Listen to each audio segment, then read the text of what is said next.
Welcome into NFL Kickoff Live. It's the best hour of football talk every single Friday. We'll go around the NFL, talk about every team and every game, and we'll get you local insight that you can't get anywhere else but right here at Locked On. I'm your host, Tanitra Batiste. Alongside me are Jarvis Davis and Kyle Krabs. And guys, we're going to go straight to Thursday night football. The Jacksonville Jaguars started strong against the New Orleans Saints, but were not able to put them away until the last minute of the game, literally the last minute.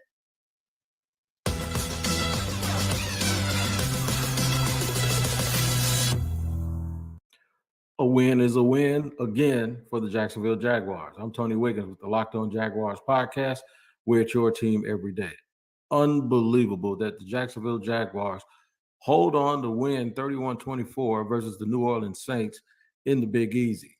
In a game, the Jaguars dominated early, but just didn't score enough points to pull away and made enough mistakes that allowed the Saints to hang around and stay in the game. Trevor Lawrence started out very hot, ironically ran the ball extremely well, even though he was banged up.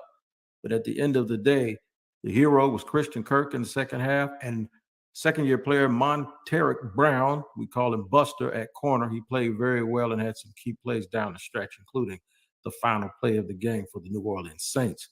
The Jaguars hold on to win 31-24. It's on to Pittsburgh. A win is a win, and they'll take it.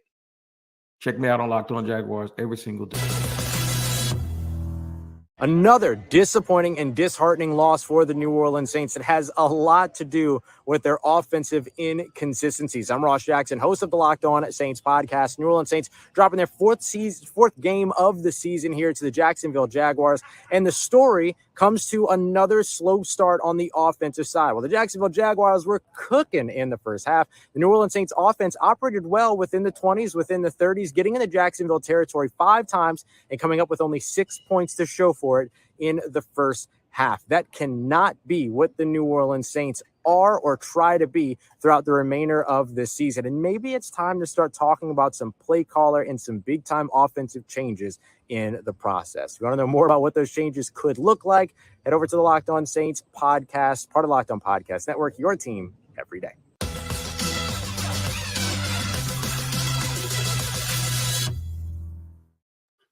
Whew, guys, that was some kind of game last night. Literally, it had you on the edge of your seat. Now, Jarvis, can either the Jaguars or the Saints, based on what you saw last night, maybe as your most recent sample size, can either of them be a contender? My quick answer for the Saints is no, because like I said, there are just too many issues. You paid $100 million to a guy like Derek Carr, who's been pretty average to above average quarterback in the NFL since he walked through that door. So, and then you talk about the play calling standpoint. I thought Ross made a great point. You talk about slow starts to games. Something is wrong, right? There is, from a scheme standpoint, a game planning standpoint, Pete Carmichael just hasn't been able to figure that out. So, and Derek Carr looks like it. You know, you just see after incompletions on whether it be third down or even when they tried to attempt it on fourth down, it was just a frustration. Dang it! Oh man, I didn't get it done. You know, so it's just too many things going on for those guys to be factors. But the Jaguars, on the other hand, this was the team coming into this season, right? The expectations were high for this team coming into the season. We said that, hey, this is going to be the team to come out of the AFC South. And I really feel like you could be a contender as long as you take care of your division. And I feel like the Jaguars have been able to do that. I like what I saw last night with Doug Peterson. He was being a little bit creative. You know, he was throwing a couple of tricks out of his bag since we're coming up on Halloween. I like how he did that. So I really feel like Saints, no, definitely not. But I think Jaguars are starting to get back into that conversation of, hey, we're going to make some noise in AFC South and we can make some in the playoffs as well. Yeah. And Kyle, for me, one of the telling things was the way Trevor Lawrence handled things on offense when it looked like that game was starting to get away from the Jacksonville Jaguars. His communication with Christian Kirk, his communication with Travis Etienne. I felt like Derek Carr was more like he was unraveling. Like you saw him go to the sidelines and really like go in on Chris Olave. You saw him have some frustration with Michael Thomas, and it shows the disarray, the very disarray that Jarvis talked about with the Saints. But I like that the Jaguars stuck in, like Tony said, they hung in there, Kyle, and a win is a win is a win. Yeah, what's that saying from Remember the Titans? Attitude reflects leadership, right? Yeah. You're sitting here looking at the Saints, and there's a lot of finger pointing. And I mean, Nitra, you didn't even mention the one where he got an Alvin Kamara's grill, where it looked like Kamara was supposed to convert his route on the outside, and there was a pressure, and Carr throws it expecting him that he was going to run a hitch, and Kamara kept running up the sideline. So ample examples of New Orleans not being on the same page. And I think the biggest roadblock, I think JD said it best, is that from a coaching perspective, play calling perspective, the Saints are more talented than this. They should not be shooting themselves in the foot to the degree that they are. And that is not a reflection, I think, of the talent. Now, I think you have questions about Derek Carr and his assimilation into new personnel and a new offense. And they've kind of been banged up a little bit along the offensive line and at running back. So I get some of it, but the talent's still there and they're not putting it together. And you're getting to the stage of the season now where unless you figure it out really quick, it does limit what your ceiling is going to be for this season. I guess the silver lining is we expect the NFC South to be fairly closely bunched together all season long. But the AFC South side of things with the Jaguars, I expect them to only further pull away when you look at beyond the next couple of weeks. Now, they're at Pittsburgh, bye week, and then San Francisco. But then they go Tennessee. They got the Texans again. They'll be looking for revenge in that game after they lost by 3 touchdowns the first time that they played. They get the Panthers in there. They play the Titans twice. Like, this team's getting ready to leave the station as far as what their schedule is setting up for them to be. And it'll be interesting to see how their win total evens out in the end. But I do expect this Jaguars team to be playing probably in the wild card round with a home playoff game at a minimum this year. So, Jarvis, it sounds like to me KC is comfortable putting the Jags in what we will call the pretenders spot. But if you look at the Saints, now I know you probably don't think they're contenders. I'm sorry, contenders for the Jags, of course. But when we look at the Saints, do you put them in the contender category? Do you put them in on the rise, meaning that they're kind of on the bubble and we don't really know who they are yet? Or do you put them as pretenders because, like Kyle said, we're a third of the way into the season and maybe we know more versus less? Can I make up a category? How about the faller off the railers? That's why I see this thing. So not even on the rise, not pretenders. You're just off a cliff. Off the railers. Like that's where I call the Saints. Fall off the railers. Like, because here's the thing. Like Casey makes a great point. You talk about leadership. Like, look who's at the helm down there. Is it Sean Payton? Sean Payton still the head coach down there? As much as I despise Sean Payton, just as a human being, like, he is a heck of a coach. And I think that, his leadership that he had for that team and how he ran things down there, it's sorely missing. It's sorely missing right now because you have a guy, Dennis Allen, who has never really proved himself to be a head coach. He just basically been around long enough, and he was a good defensive coordinator, and then taking over after Sean Payton left. But he's just not a good head coach. And we're talking about all of these things going on, right? You're talking about the quarterback getting in the face of your runners, your starting running back, your star running back, right? A guy who coming off suspension and dealing with stuff out on the West Coast and all that, getting into all that stuff and facing some serious charges. So, and then you have the new quarterback in the new system. All of those things just start to compound each other, and you try to put out so many fires. At the end of the day, if you're not a good leader or a great leader, you're never it's gonna continue to snowball, and that's just why I feel where the Saints are right now. Now, granted, the NFC South is a division that is clearly up for grabs. I'm not going to sit up here and say that the Falcons and the Bucs are going to just run away with the division, but like when you're talking about setting yourself up for failure, that's what it looks like for the Saints to me. Yeah. And Kyle, when we talk about, and we've kind of moved a little bit here and there because we know we've got the top two pretty much in the AFC and the NFC, and then it's kind of everybody else middling and trying to get to the top. But for you, when you kind of look at one thing that I still feel like they're at the top of the food chain for the NFC, but maybe they showed some chinks in the armor. No more undefeated teams left because the 49ers went down. And granted, they had a lot of players go down, so leave that caveat. But the Eagles kind of imploded. Really, Jalen Hurts imploded, but the Eagles kind of imploded, and there went their quote unquote undefeated season. So when you look at that, which loss last week, KC, would you say was more about their team and what they did versus who beat them, the 49ers or the Eagles? So I think there was some hard luck for both teams. Where you think about San Francisco, you played bad all day. You played against a good defense. You had 3 of your best players that went down throughout the course of the game, but then you still had a chance to get the kick at the end of the game and win the game.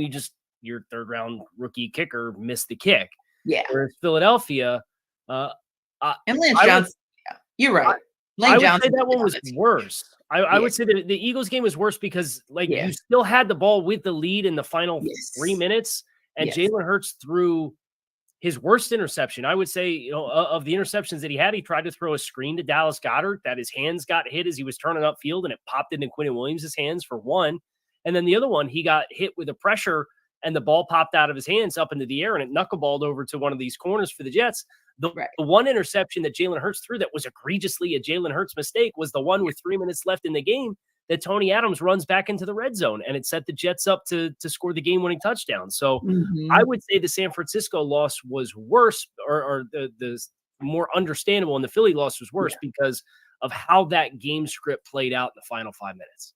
Yeah, I would have to agree with you as well, because when I look at it, maybe the biggest loss, and really not lost because I think he's been practicing and he's expected to be back, was Lane Johnson. But other than that, you pretty much were at full strength. This was just kind of that implosion type of a game. It felt like for the Eagles. They just seemed just a little bit disjointed compared to the team that has been ascending since looking disjointed from week one. But what say you, Jarvis? I mean, you look at both of these teams, you look at them going down last week. Which one do you feel is more about the team? Was it more about the Eagles and how they played, 49ers and how they played, or who they were up against?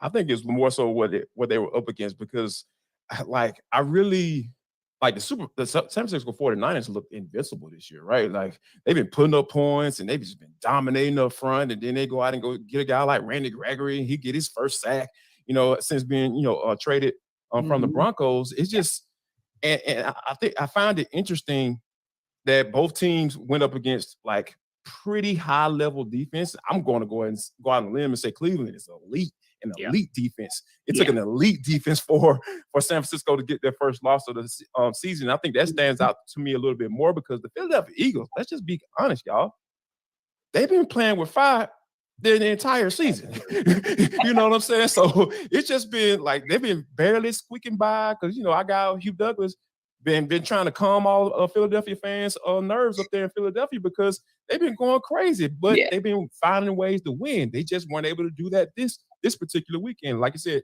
like KC said, Hurts had a bad game, true enough, but for the San Francisco 49ers to take that L against a backup quarterback and PJ Walker, he still threw 2 interceptions. He turned the ball over as well, and they still were able to figure out a way to win that game. So I feel like that's the game that kind of stood out a little bit to me more, because like San Francisco has been dominating everybody. They just been kicking everybody's butts up and down the field. But the Cleveland Browns were able to figure it out by playing elite defense and a lot of man coverage. Man, I just love defense like that. I think the defense is back. I'm going to go ahead and go on a limb and say it. Defenses are back in the NFL. They're about to take over. I don't care. Said by the former defensive tackle.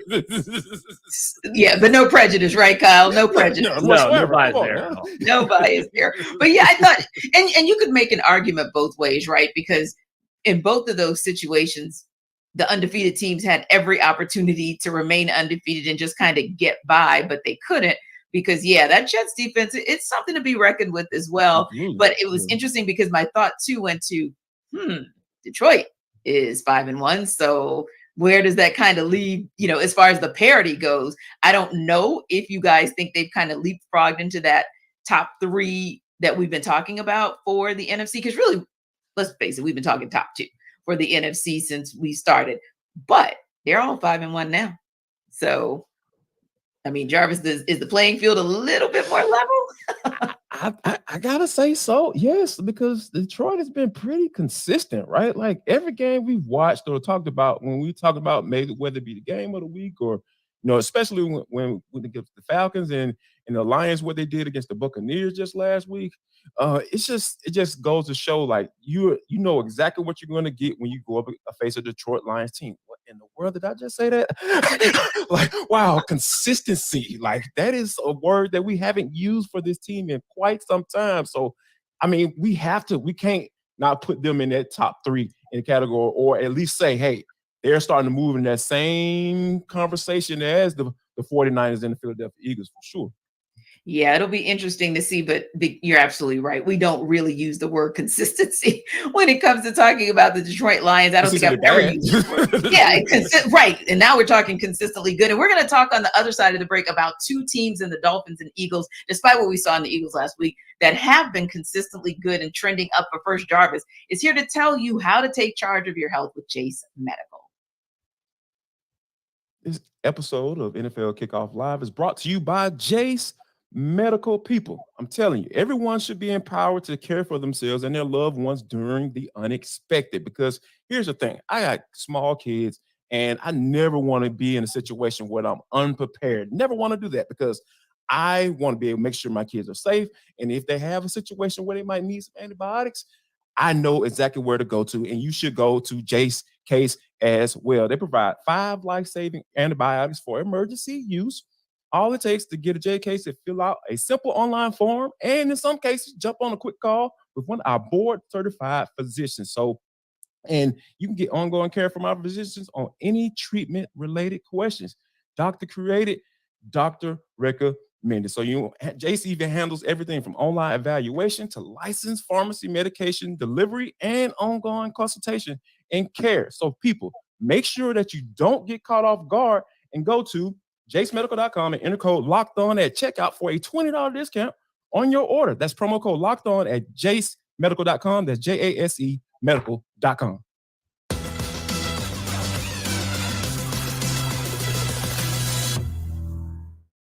Oh, yeah, we got a big showdown coming up this weekend between the Dolphins and the Eagles. And we talked ahead of the break about those upper echelon teams over on the NFC side. But Kyle, Miami is right up there in that conversation on the AFC side. Of course, they, along with Kansas City, are both 5-1, and Jacksonville Jaguars are kind of right there, sneakily good at 5-2. But let's talk about your Dolphins. Man, oh man, are they looking good? I was kind of surfing through some things this morning, and this is the first time since maybe his Alabama days have I heard conversation about Tua Tagovailoa taking the top award in a league. When we were having conversations about him back in college about Heisman, talking about him being the MVP. I mean, Kyle, first of all, you follow this team, you cover this team each and every day. What about this team has them ready to take on the Eagles in a tough environment like Philadelphia? I think that the loss that Miami took this year, they went to Buffalo in week 4. Yes. And the Dolphins spoke, the coaching staff and the players spoke after the game about how that environment challenged the timing of their offense, because they're such a shift and motion oriented offense. Yes. They have motion at the snap on over 60% of their offensive plays.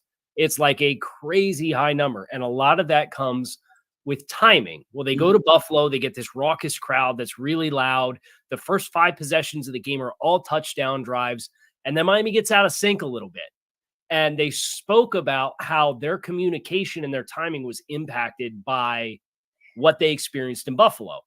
Well, they spoke about it in week 4. You've now had 3 weeks to think about the next road game environment you were going to go to, knowing that it was Sunday Night Football against the Philadelphia Eagles. Yeah. What have you done with your communication system, whether that's hand signals, nonverbal cues, silent count, whatever?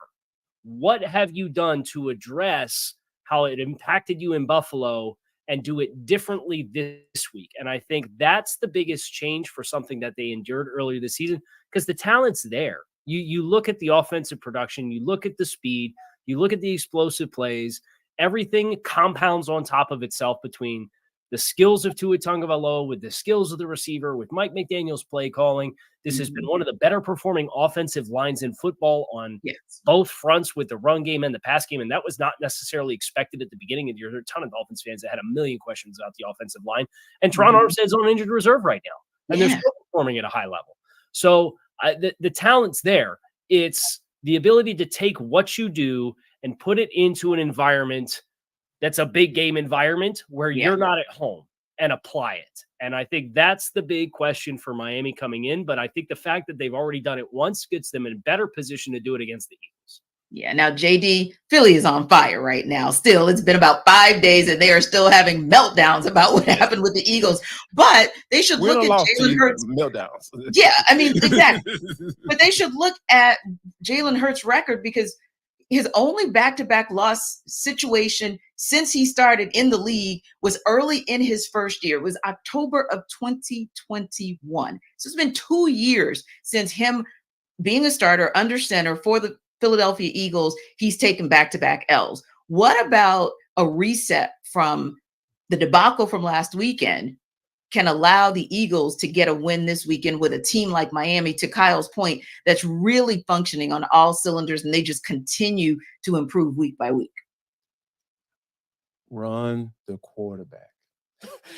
Call quarterback runs, not scrambles and everything. You're in trouble and all that stuff. I'm talking about call quarterback runs, because here's what that's going to do in the game like this. When you're coming up against a high-powered offense like Tua and all those guys and all those track runners they got on their offense, like those, you want to keep those guys off the field. So you want to talk about ball control, and you have the offensive line to do it. They're one of the better offensive lines, like KC mentioned, in the National Football League. So you're going to have to go up there and say, hey, we're going to take the air out of the ball, and we're going to convert in the red zone, and we're not going to turn the ball over, because, there's no formula for a quarterback throwing the ball as much as Hurts did and turn the ball over like he did, because those were just bad turnovers, and you can put your defense in bad situations.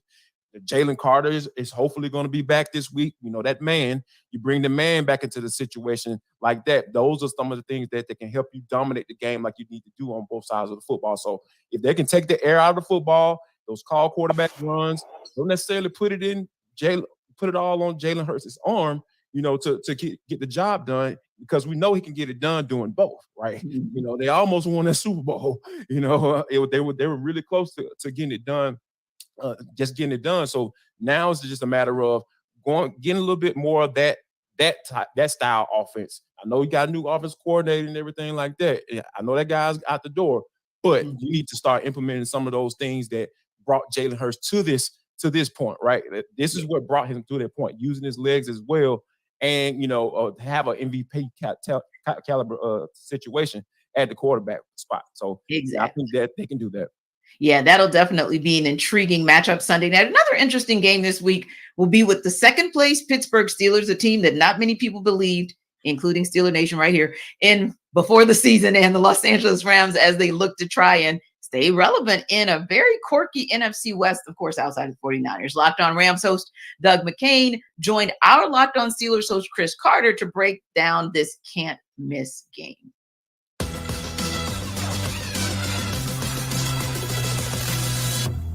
When they're able to put together a game plan, they limit guys. If you go back to the last time they played the Rams, and that was when they had backup quarterbacks in the year 2019, when they didn't have, they had Mason Rudolph starting that game because Ben Roethlisberger was out for the season that year. You go back to that game, Cooper Kupp held to 0 yards in that game.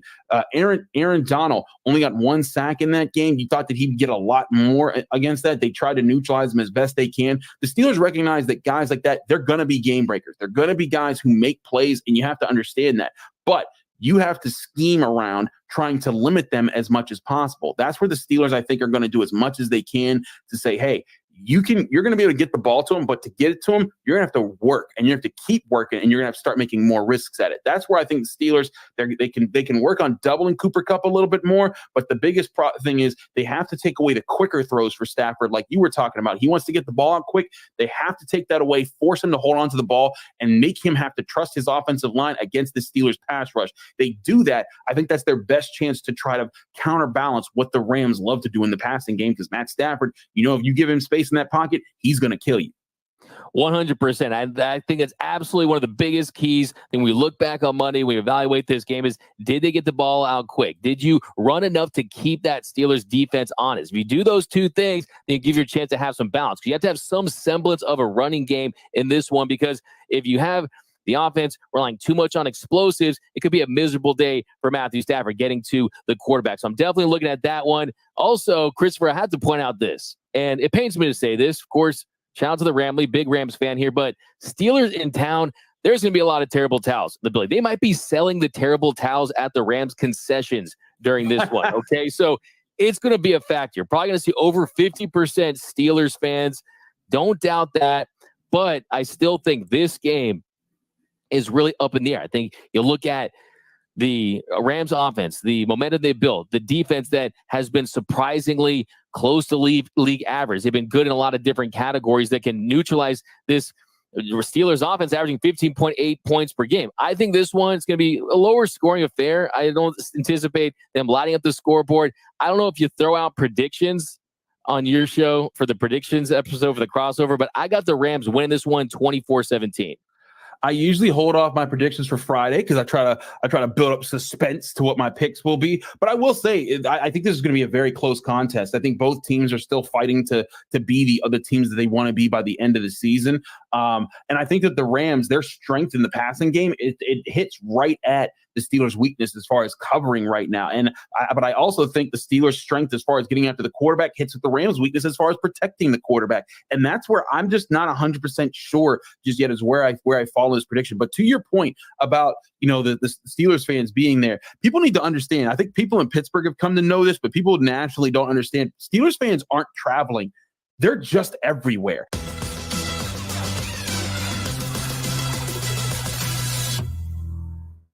He's right. I went to a Steelers-Rams game a couple years ago in LA, and I thought I was in Pittsburgh. That said, Kyle, I think it's interesting that the guys talked a little bit about Cooper Kupp, who obviously has been back now. I think this is his second game back, which is great for that offense for Matt Stafford. But there's another guy who's really been on fire for that team, who the Steelers are going to have to definitely make sure that they're watching out for, right? And I'm thinking about like Joey Porter Jr. They're looking at elevating him to kind of beef up that secondary. But I mean, what do you think about that passing game and that passing attack for Matt Stafford? Is it more potent than what that secondary for the Steelers can do? Yeah, If the Steelers are going to have success defending the Rams passing game, I think you do need more contributions from Joey Porter and banking on that youth and the potential and how he was widely regarded as a first-round prospect that just barely slipped out of the first round. Because the athleticism of the corners that Pittsburgh has otherwise leaves a little something to be desired. The athleticism of the linebackers that are defending the middle of the field for Pittsburgh leaves something to be desired. And Matthew Stafford's playing at a really high level right now.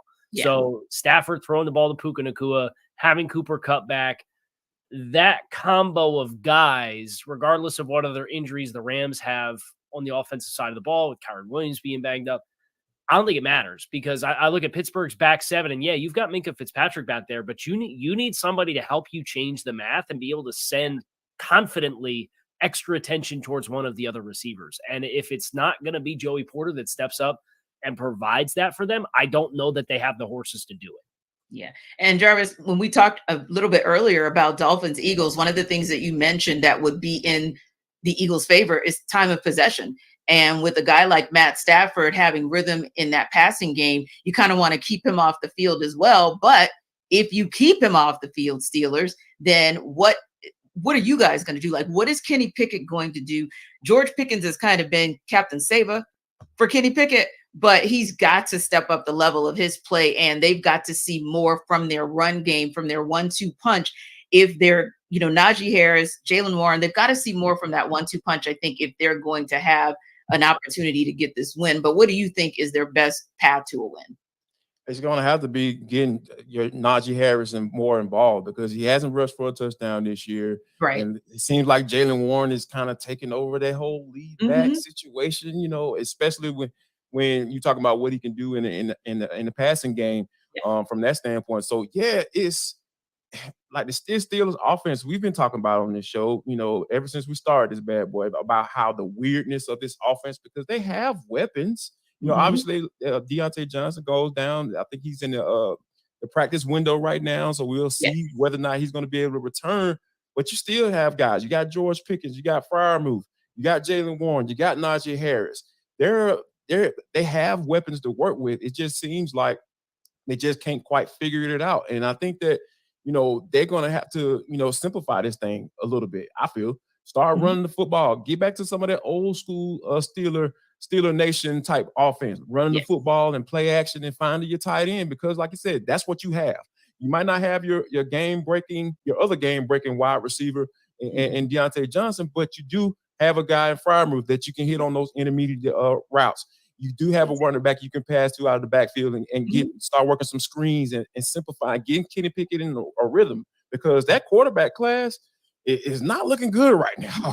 You're talking about Desmond Ridder, Malik Willis, and Kenny Pickett, which was supposed to be the second coming of the greatest class. So quite interesting to see what they're going to do. And you're absolutely right, Najee Harris. They've got to get him more involved. And to your point, not just in the run game, but he is a pass catcher. So take advantage of the pass catcher that you have. Now, when we come back, we're going to chop it up more about some contenders in a minute. But first, Jarvis is here to tell you guys about FanDuel. Guys, I'm going to let you know that this episode of the NFL Kickoff Live show is brought to you by FanDuel. Snap into the action this NFL season with FanDuel, America's #1 sports book. Right now, new customers, all the people who haven't gone to FanDuel, you've been just trying to figure out how you can make some more money. How about this? Go to FanDuel.com right now. And all you got to do is drop $5. That's it. 1, 2, 3, 4, 5. $5, and you're going to get $200 in bonus bets, guaranteed, when you place a $5 bet. And guess what? You can do with those bonus bets. What can you do, Jarvis? You can use those to put money on the spreads, player props, over-unders, and much, much more. I'm telling you guys, the FanDuel app is super safe. It's easy to use. You got to worry about anybody getting information or anything to that knowledge, right? So here's the website is FanDuel.com/lockedon. That's FanDuel.com/lockedon. LOCKEDON. FanDuel. It is the official sportsbook betting partner of the NFL. Now, guys, we talked a little bit about the Dolphins and Eagles earlier in the show. Kyle gave his perspective. Jarvis, you chimed in as well. But what about the Eagles? So we're going to talk a little bit more about that. The FanDuel line is 2.5 in favor of Philly. Will the Eagles be able to cover that? Here to sell us why is Locked On Eagles host Gino Camilleri. Gino Camilleri here from the Locked On Eagles podcast, here to sell you why on the Philadelphia Eagles and why they're going to cover the 2.5-point spread against the Miami Dolphins on Sunday Night Football. Well, first, it's a Sunday Night Football game. That means America's going to be tuned in. That means Vegas is going to be very honed in on this one. Usually these primetime games, that number, it's there for a reason. 2.5 points. What comes into play? A field goal. An end-of-the-game field goal seems what might likely be the reason why the Eagles win this football game. It could be a boat race a majority of the time. We know Miami can put up a ton of points. But can the Philadelphia Eagles and their run offense that at time has choked away the clock get back to what they do best and control the football? The reason I say the Eagles can cover this spread is if it comes down to a field goal at the end of the game in a tied game scenario and the Eagles have the ball with, let's say, anywhere of 6 minutes and above, the Eagles have shown that they can run that clock out and get it into a situation where they can come home and win this football game. But why do I say the run game can be this effective? Well, if you look at Miami, currently they have the 25th ranked DVOA defense when it comes to the rush, 22nd against the pass. The Eagles are going to have to restrict Miami when it comes to the amount of possessions that they have. I'm going to ride with the over. I think a lot of points are scored, but I also think this game is very close. The over is at 51.5. That means that a team is going to have to score 27. Another one is going to have to score 26. Let's say the Eagles can win this one 30-27. The Eagles win. You're going to cover that 2.5. And I think it comes at the hands of the Eagles possessing the clock, controlling the run game, and winning where it matters in the trenches. I'm Gino Camilleri. Join us all 5 days each and every week over at Locked On. Kyle, you riding with Gino that Philly will be able to cover? No. Now, I'm just gonna play devil's advocate. I think the pathways for Philadelphia to win the game are there, and I think Gino's absolutely right about Philadelphia. Was really surprised that they called 45, even more than 45 dropbacks last week versus just 20 rushes is what they ended up with, and some of those were Jalen Hurts scrambles in a game that they led the entire time. So it was kind of a weird script for them last week. But nevertheless, just to play devil's advocate. That Dolphins rush defense gets hammered because they gave up 233 yards against the Chargers in week 1. They're averaging 90 yards a rush allowed team yards in the 5 games since. So that has been something where you have seen some improvement. Carolina kind of got them on their heels in the first quarter of this past game, but they were down 14-0 and then still buckled down and had a strong performance against the run for the totality of the game. So I think Miami's rush defense, while I know the efficiencies and DVOA and yards per carry, it doesn't look great, but it's because the Chargers put up 233 on them in week 1. I think that you've seen some improvement there, and I think Jalen Hurts is going to have to win this game if the Eagles are going to win this game. Well, Jarvis, I got to tell you that I cannot wait because that was such a reaction from Kyle. I can't wait to hear your reaction about the Packers and Giants. The Green Bay Packers find themselves road favorites this week as they face an embarrassing Denver Broncos team. The FanDuel line on this one is only 1.5 here to sell us why we should be taking Green Bay as Locked On Packers host Peter Bukowski.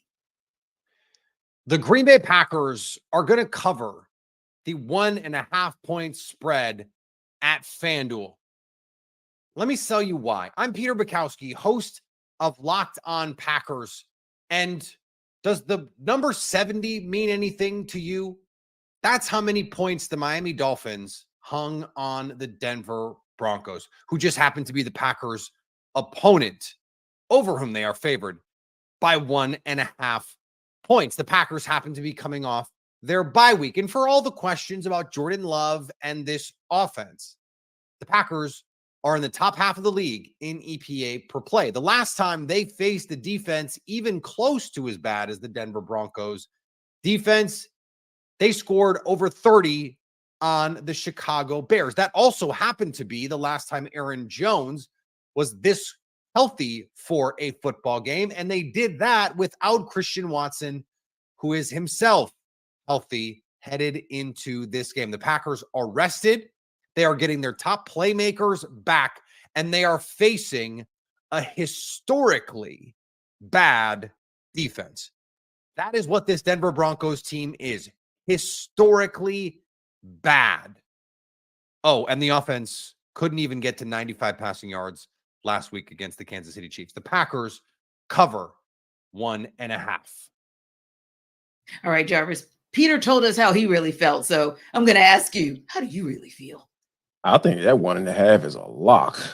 What's the strength? What is it? Super lock, a 7 lock, a 8 lock? Oh, yeah. Lock, whatever it is.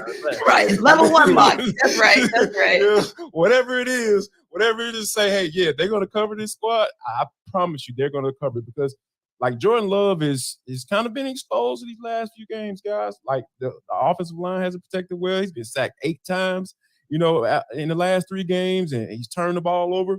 He had 6 interceptions and a fumble. So it's just been kind of spiraling a little bit. So when you talk about being able to get a guy like Christian Watson back, we know what he was able to do last year. And as far as production goes with Aaron Rodgers. So we know his capabilities. You got Romeo Doubs that can, get the job done as well. So I think that when you have a situation where your young quarterback is struggling, hey, you get back to the basics. I hate to try to take offenses back to 1999 and the early 2000s, but that's what it is. When you have a young quarterback who's struggling, you're struggling in protection and being able to do that, I really feel like you get back to the basics because we've seen Jordan Love have some success, right? In that first 2 games against the Falcons, you had those 6 touchdowns and no interceptions. He played clean, right?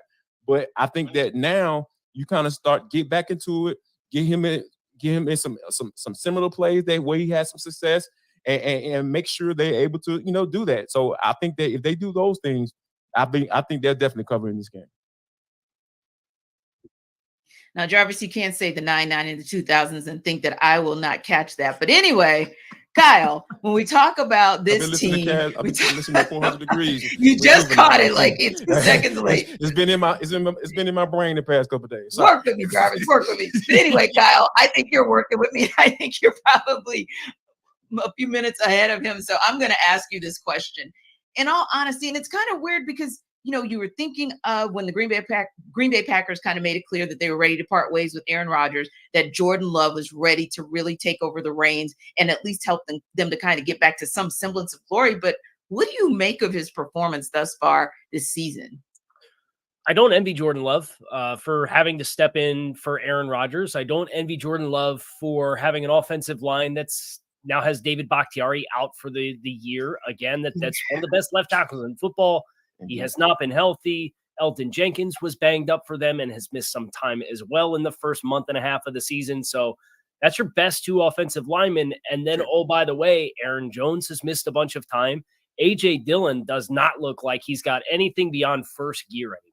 It's bad as far as what he brings from a juice perspective. Mm-hmm. And then you have first and second year players at every roster spot at wide receiver and tight end. And it's like, in what way did you set Jordan Love up to be successful? So he sat, yeah, he learned the offense, but I didn't think the process from the personnel that they had, aside of maybe the injuries that they've incurred on the offensive line and Aaron Jones, was particularly good. You have a developing quarterbacks that you've surrounded with developing players in the passing game where there's no consistency. He's learning how to do it, and the guys who are doing everything else around him are learning how to do it too. And I think that creates this vacuum of volatility where you've seen it with Green Bay, and the turnovers have come in bunches, and it's been really stop and go. And I agree with Jarvis. If they're going to get it right, let's wind the clock back a little bit. Let's play some old school football. Let's let Aaron Jones, you're paying him $12 million a season, let him be the guy, because it can't be A.J. Dillon based off what he's shown us in the first month and a half of the season. So I sympathize with Jordan Love. It needs to be better, but I also sympathize with what he's had to work with so far. Yeah. And speaking of wanting to turn the clock back, I'm sure the New York Giants and the Washington Commanders would want to do the same from their glory days. But right about now, not the top of the NFC East, the bottom of the division. The Commanders come in on FanDuel as 3-point road favorites, which isn't really a surprise to anyone, but here to still sell us why the Giants can be a factor in this game, our Locked On Giants host, Patricia Traina. The New York Giants are a 2.5-point underdog at home against the Washington Commanders this weekend. But if you're looking for a reason to roll with Big Blue, look no further than the Giants' philosophical shift on defense the last couple of weeks regarding the blitz. New York has blitzed under 20% of the time in each of its last two games, instead getting home with a 4-man rush. Why is that significant? Because Washington quarterback Sam Howell has completed 56.9% of his pass attempts while also throwing 4 interceptions when under pressure this season. Howell, on the other hand, has performed a lot better against the blitz. When he's been blitzed, he has completed 61.4% of his pass attempts and has 2 touchdowns to 2 interceptions. If the Giants can make the young quarterback uncomfortable, that will go a long way towards putting the ball back in their offense's hands, or hopefully a slimmed-down passing game that will feature receivers Jalen Hyatt, Darius Slayton, and Wan'Dale Robinson, along with running back Saquon Barkley and tight end Darren Waller, can push the Giants towards the end zone a little bit more often than they have in recent weeks. Well, Patricia almost convinced us, Jarvis. Almost. She did.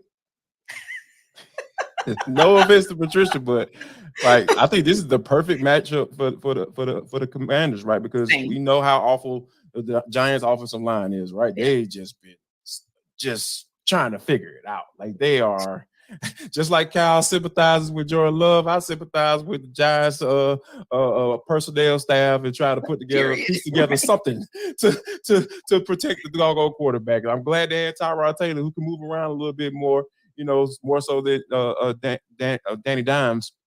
But I think that with the Washington Commanders and what they were able to do against the Falcons last week, I think that they can continue to, put the quarterback on the ground. And I think this is a horrible matchup for the Giants because we know all of the talent that they have up and down that line from Jonathan Allen, and Deron Payne and Chase Young, all those guys that can get to the quarterback. And I think that's what's going to be one of the things why I feel like the Giants aren't going to be able to cover that spread. Now, notice, Kyle, we came out with FanDuel having the Commanders as 3-point favorites, but the rest of our commentary was that's not a surprise, but that Patricia was supposed to sell us why the Giants can be a factor, not win, but be a factor in the game. Is there a path to winning this game for the Giants?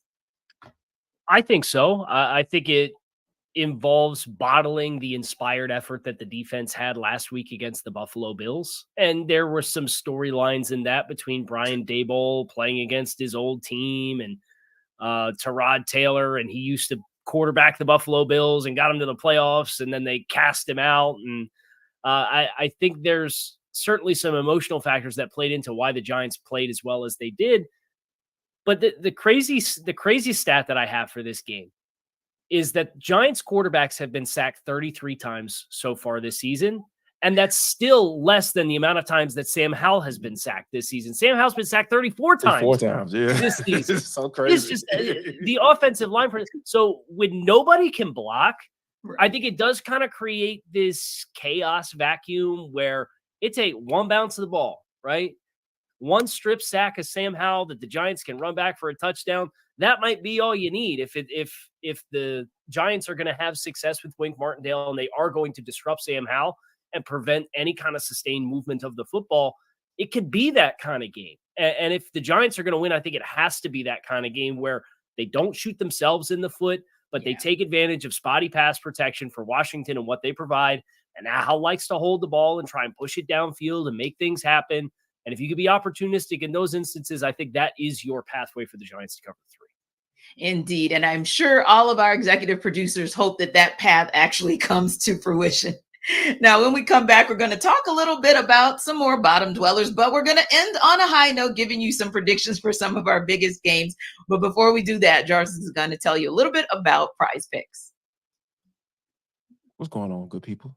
Jarvis Davis here for Prize Picks. This episode of NFL Kickoff Live is brought to you by Prize Picks. Prize Picks is the most fun I've had, winning up to 25 times my money this football season. I'm telling y'all, you need to get in on this. You just select 2 or more players, pick more or less on the projected stats, and place your entry. It's just that simple, guys. I've been testing my skills on Prize Picks this football season, and it's the most exciting way to play daily fantasy sports. No more waiting till the end of the season to try to collect your money, going to go knock on somebody's door saying, hey, man, I need my money. I won in a fantasy football league. Daily fantasy sports is made easy by Prize Picks, guys. You can turn $10 into $250 with just a few taps. That's it. I'm telling you, they even offer weekly promotions that can lead up to big payouts like Taco Tuesday. We're going up each Tuesday. Prize Picks discount select player projections up to 25% to provide even more value. So here's what I want you to do. I want you to go to prizepicks.com/lockedonnfl. That's prizepicks.com/lockedonnfl. LOCKEDONNFL. You know how to spell that. I'm telling you. And you're going to get a first deposit match up to $100. Prize Picks, daily fantasy sports made easy. You know, we talk about fantasy, right? And the fact that if you're going with Prize Picks, that's a good look for you. And the fact that we are a little less than 2 weeks away from the trade deadline for the NFL, talking about movement across the leagues. Now, it's a good time to look to upgrade your fantasy roster, maybe see some movement in your league as well. You might have some gems that could help you get more value in a trade. So what players should we be selling high in fantasy this week? Locked On Fantasy host Michelle Majuk is here to tell you how.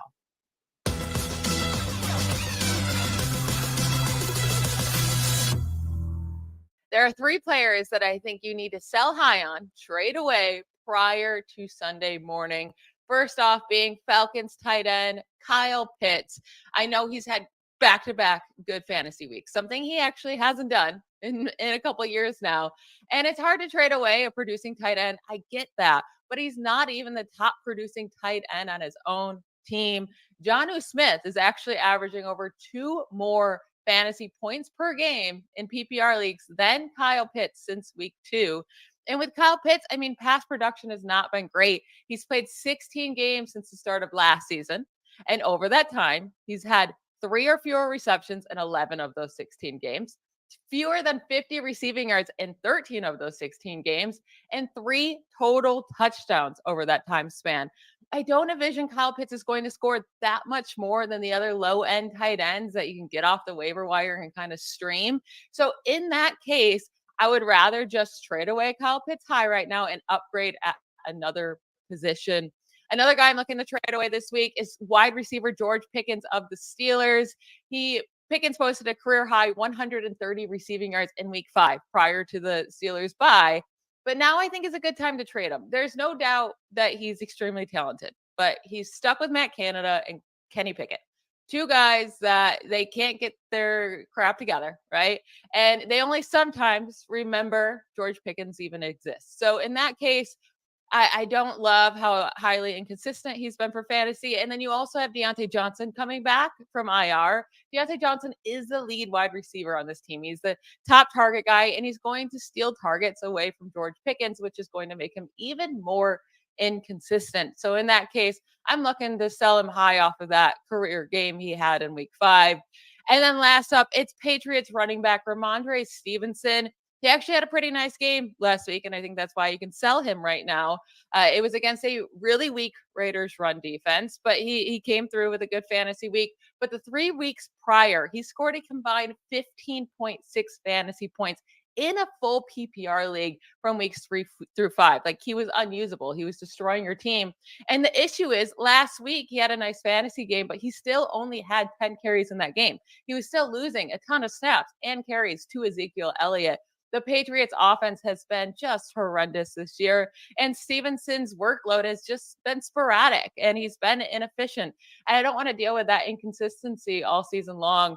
I think this week right now, with 6 teams on bye, so many running backs being injured, there's going to be fantasy managers willing to pay up for a startable running back this week, and you can actually get really great value for Stevenson. And I don't know if you're going to continue to be able to get that after this week. So sell high on him now while you can.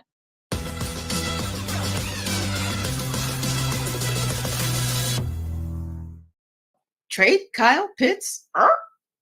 Jarvis, trade Kyle Pitts in your fantasy. No, that's finally starting to get some type of rhythm. So Yeah. I think that Kyle Pitts is a guy that I would hold on to, because here's the thing. When we think about, we've had so many conversations about ad nauseum about what Kyle Pitts should be bringing to the table on a weekly basis on Sundays at 1:00 at Mercedes-Benz Stadium, whether they're out on the road as well. So, and I think that Desmond Ridder is finally starting to come around as far as like, okay, now I'm finding my guy. Now that he's lining up in line and he's lining up in that slot, I can get him the ball, and Arthur Smith is able to, scheme up, some good plays for him so he can get him the football. And I think that, last week he was able to get into the end zone, and he was actually lined up on the outside on that particular play and beat double coverage. So yeah, I would hold off on trading Kyle Pitts if I'm sitting there with him, because like I know you had to be patient because I had him last year and I'm just like, I don't know about this one. So, but yeah, I will hold on to Kyle Pitts for now. Now, Kyle, another one that had me kind of scratching my head, trade George Pickens. And I can definitely hear Michelle's rationale, because Deontay Johnson is essentially, well, they're kind of 1A and 1B, just to be honest, when he's in. But Deontay Johnson, Deontay is not a threat yet because he's coming back if he actually gets to play. So I don't know if it's the time. Do you think it's the time to trade George Pickens? I think there's maybe a nice opportunity to cash out high long term. If you feel like, well, and now Pat Freiermuth's banged up and it sounds like he's going to miss a little bit of time. So you've got Deontay coming back and Pat's going out, and Jarvis is talking about how we need to get Najee Harris more involved to fix the offense and play more sustainable football, which I generally agree with. So you're looking at George. He's got over 400 yards from scrimmage, and I think that's like far and away the highest on the Pittsburgh offense thus far. If they are going to find balance at some point this season, maybe this is kind of the opening of that window to cash out high there, if you think that's the case. But I actually really agree with Michelle on Ramondre Stevenson. And if you're looking to cut your losses, you might not be able to sell high here, But they got the Bills and the Dolphins the next 2 weeks at 1-5 already. He's logged his 2 lowest carry totals of the season the last 2 weeks with 8 and 10 carries respectively. He's averaging they're averaging as a team less than 3.5 yards per carry. And then you look at what they have down the stretch when you think about playoff time, and they play the Bills, the Jets, and the Chiefs in a 4-week stretch at the end of the season too. So yeah, I'd be selling on Ramondre Stevenson, whatever you can get. I'd probably be trying to get it at this stage for him. Yeah, he's the one I agree with Jarvis as well, that I think it would be a good look to go ahead and trade Ramondre at this point. What do you think, Jarvis? Yeah, I actually have him on one of my fantasy teams. So, I'm kind of trying to figure this thing out. So, yeah, I think Michelle sold me. I'm sold on that because here's the thing. That offense is bad. Like, you don't know what you're going to get from on a weekend we got basis. On a New England Patriots coach team. Excuse me. I think there is something there that we have to understand, like what's going on in there, and you kind of got to look at the whole landscape. I understand the whole digging into the numbers and all that stuff, but look at it from a long-term standpoint. Okay, does Ramondre Stevenson going to give me the best chance to win my game on a weekly basis? And if you kind of having the foresight to say, you know what, let me see what I can get for him coming off of a good performance against the Raiders. So, yeah, I think that's an excellent idea. And I might actually try to reach out to some folks to see if I can trade him on my squad. I see. So I'm going to challenge you guys, right? Because we said we were going to end the show on a positive note. So somehow we're going to find a silver lining. And I don't mean that like I'm slanting in the direction of the Raiders, but we're going to find a silver lining in this upcoming game where there's no Jimmy G. There's no Justin Fields. We just got the notification Fields is officially out for this game. Raiders and Bears are playing with Brian Hoyer and Tyson Bagent, respectively. Kyle, ugly of a game could it be, or do you see anything that gives you some hope that this could be a good game? This is one of the games that makes me really thankful that I'm a draftnik and I do the college scouting all year long, because Tyson Bagent at quarterback for the Bears, really fun story, played in the PSAC. And if you don't know what the PSAC is, it's like the Pennsylvania State Athletic Conference. And Casey. Like Kutztown and Pittsburgh and Westchester, and Tyson Bagent played in that level of competition, and he went to the Senior Bowl this past winter and really made an impression. He's a really fun story. He's had some really bright flashes on tape. He had some bright moments at the Senior Bowl. I had a chance to talk to him down there in Mobile, and I was impressed with his football IQ and just how well he grasped the game for coming from that level of competition. So my silver lining is this is a player with a fascinating story that has a really cool opportunity to do something with it in the midst of what is looking like a sunk season in Chicago. Yeah. And I'm excited to see what he does with it. And we'll see what kind of production that leads to. I don't know my expectations as a whole for Chicago offensively are particularly high, but I'm rooting for Tyson to have a good performance just because he's somebody who kind of embodies the pathway that a lot of players, not your household names that everybody knows or on our own billboards, but a lot of players and the journey that they take to try to achieve their league dreams and live in and play in the NFL. That's the Tyson Bagent story. So I'm excited for it. Yeah. And, so the wily veteran, Jarvis, will be there for the Raiders in place of Jimmy G. Any silver lining there, maybe too? I mean, maybe or another silver lining.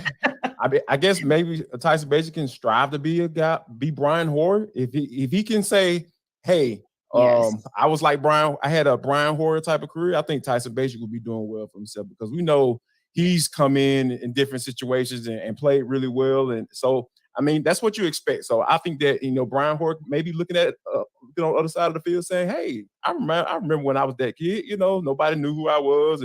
And I'm coming in, and having a good, being able to come in and have a solid NFL career. And I think that's what all Tyson strives to have.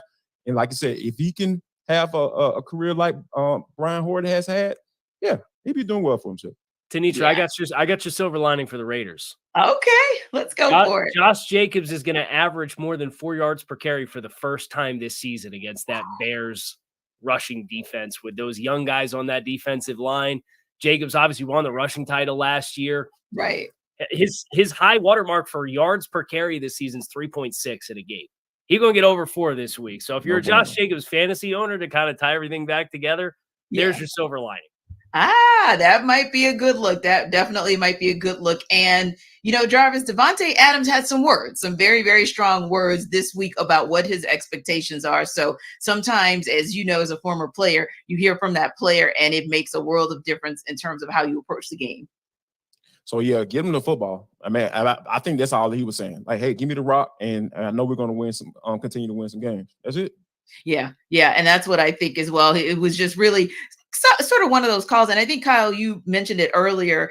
It was the staff for the Miami Dolphins, but it was also the players for the Miami Dolphins. And sometimes you hear those players and it makes a world of difference. So we will definitely have our eyes on some big games this weekend. Know you guys will have your eyes on it too. As always, thank you guys for stopping by NFL Kickoff Live, and we will see you on the Locked On Podcast Network next week.